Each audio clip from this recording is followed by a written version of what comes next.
Welcome. I'm Dave Eckhoff, currently Emeritus Professor of Civil and Environmental Engineering at the University of Utah. However, my background is more extensive than just teaching and research. I've worked in government, in engineering, and in the private sector through consulting.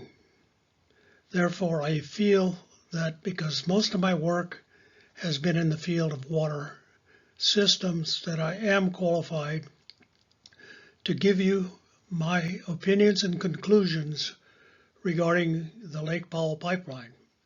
And if you don't think I'm qualified, look at the photo of my headshot there. In the background, you see a device that's been used by my Dutch ancestors for centuries to pump water, using a very novel concept called wind energy. I want you to know that the opinions expressed in this presentation are mine and mine alone. If you want to take exception to what I've said or compliment it, you can get in touch with me through my email, the address of which is listed on the last slide. So you got to watch the whole thing if you want to do that. First, let's look at the important factors. Who is proposing to construct this LPP? It's the Washington County Water Conservancy District that services all of Washington County with municipal and industrial and commercial water. The purpose of the LPP is to deliver 83,249 acre-feet of water to Washington County annually. The proposed method is to pump water from Lake Powell on the Colorado River system and deliver it to Sand Hollow Reservoir east of St. George, and from there to the M&I systems that are part of the Washington County Water Conservancy District.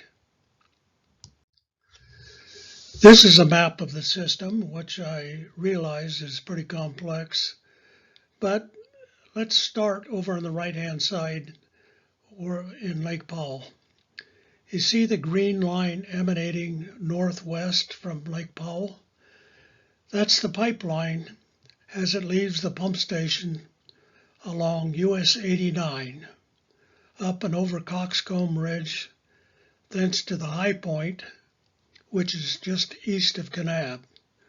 From there, the system turns into a downflow pressurizing system, which tends southwest, south of the Kaibab Indian Reservation, and then on the west side up to Arizona State 393, which it follows to the Utah state line. From there, the pipeline just continues over unbroken ground up to a point on the Hurricane Cliffs above Sand Hollow Reservoir.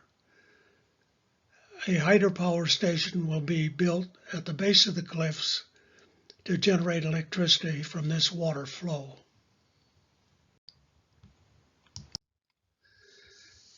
This is a photo of Lake Powell and the Glen Canyon Dam. The pump's intake will be just upstream on the left a bit, actually pumping out of the main mass of Lake Powell. This is a terminal point, Sand Hollow Reservoir, east of St. George. This has actually been in use for several years as a holding pond for water used in the Washington County Water Conservancy District system. Okay, let's take a look at some of the facts and do a comparative analysis. Why is this water needed? Well, because the area is experiencing tremendous population growth, as we'll show you on the next slide. What is the estimated cost of the LPP? Well, originally it was estimated to be about $1.5 billion, not including some of the hydropower stations that have been removed.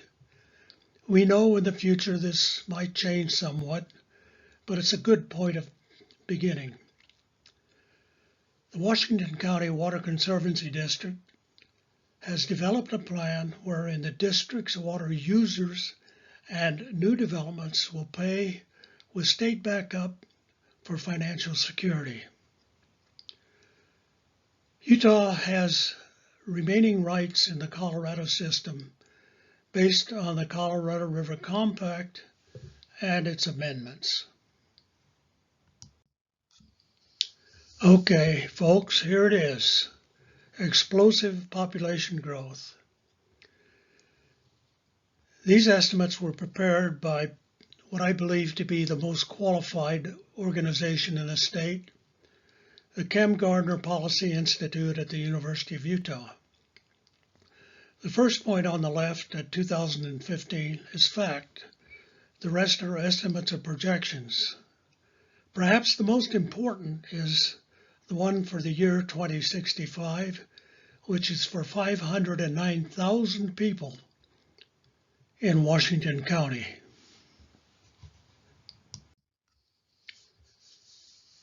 Okay, let's take a look at some climate change factors, which are equally as much an impact as is population change. Northern Utah has been experiencing a drought year.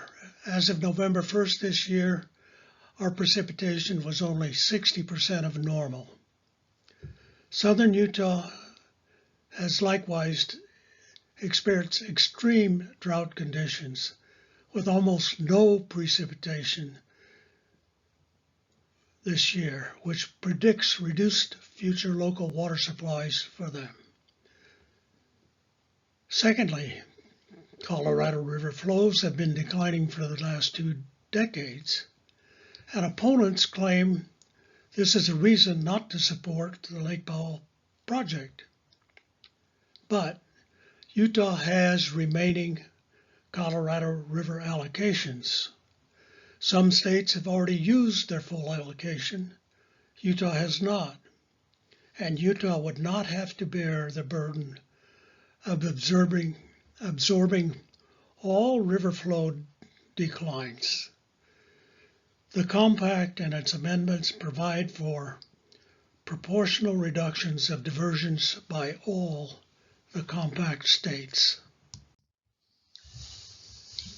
Now, what I consider to be the biggest misrepresentation of all by people who are opposed to the Lime LPP. Quote, everyone knows that Washington County residents are prolific water wasters, right? Well, let's take a look at the numbers. Some basic facts about water use. Daily residential potable water use in Washington County and Salt Lake County. Gallons per capita per day in Washington County, 168. In Salt Lake County, only 117. So at first glance, this seems excessive. The ratio is 144% to 100%. However, let's take into consideration the different persons per household and what difference that makes in water use. The housing units as of July 1, 2019 in Washington County were 74,129, and in Salt Lake County, much more, 411,472. If we divide those numbers into the actual population, we come up with the average number of persons per household, or PPH. For Washington County, it's only 2.31 persons per household. For Salt Lake County, it's more at 2.78. This is one of the reasons that per capita water use values are of little use by themselves. Now, let's do an initial calculation about how much water each resident uses. On Salt Lake County, we'll take the 117 gallons per person per day, multiply it by the average number of persons per household of 2.78, and that gives us the daily residential potable water use per household, which for Salt Lake County is 325 gallons per day. For Washington County, 388. The ratio now stands at 190% for Washington County and 100% for Salt Lake County.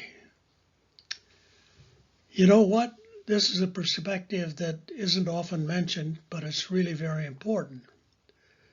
Now let's take a look at how much water is actually used for outside irrigation, landscape, and so forth.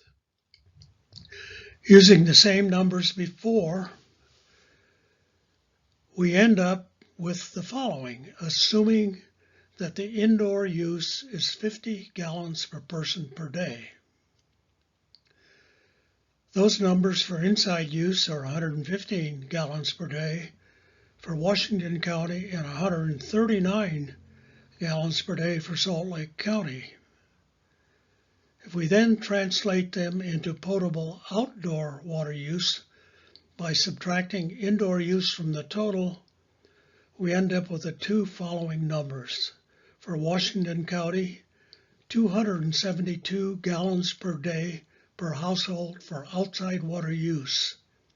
For Salt Lake County, 186 gallons per day. The ratio now for outside use, which is the most important category, is 148% for Washington County compared to 100% base for Salt Lake County. But we really need to take a look at what some outside irrigation parameters suggest. We have two of them. The first is annual evapotranspiration, which was actually developed for agriculture, and it gives you a number that's approximately the basic amount of water required annually for plant growth in inches. And for Washington County, that's 62.68. For Salt Lake County, 46. The ratio is now 136%. Another approximate parameter is growing degree days. And for Salt Lake County, the number is 3,454 growing degree days per year. And for Washington County, 5,332 growing degree days per year, or a ratio of 150%. We'll note that our actual ratio falls in between these two parameters. So I would say the outdoor water use in Washington County certainly seems to be within reason. Now let's take a look at northern Utah and where we get our water. I have to ask the question, is Washington County out of line in proposing to divert this much water from the Colorado River system? Again, let's make a comparison to northern Utah, because you do know that we divert a lot of water from northern Utah from the Colorado River system, right? Actually, the Central Utah Water Conservancy District and others divert about 250,000 acre-feet per year from the Colorado River drainage system. Much of it comes from Strawberry Reservoir through a pipeline which hooks up to the Orem treatment plant for the Central Utah Water Conservancy District, which also takes flows from Deer Creek Reservoir The outflow from the water treatment plant is distributed to municipalities and districts within Salt Lake and Utah counties. Just remember, 250,000 acre-feet per year diverted already from the Colorado River system. So, my conclusions about the Lake Powell pipeline. First of all, and I've done a thorough analysis of the pipeline from an engineering standpoint, the project is very feasible technically. And the project can deliver 83,249 acre-feet per year to Washington County. The Conservancy District would construct, operate, maintain, and more importantly, pay for the LPP. And something that I really haven't covered in the slides, but the district has already demonstrated significant water conservation and has continuing programs to increase water conservation. There are two compelling reasons for the Lake Powell project. Washington County's population is growing rapidly and will absolutely need new water supplies. Secondly, precip in southern Utah is declining because of climate change, and current water sources will simply be unable to meet the growing demands for water in Washington County. The diversion of water from the Colorado River system is not new and would not be new for Washington County.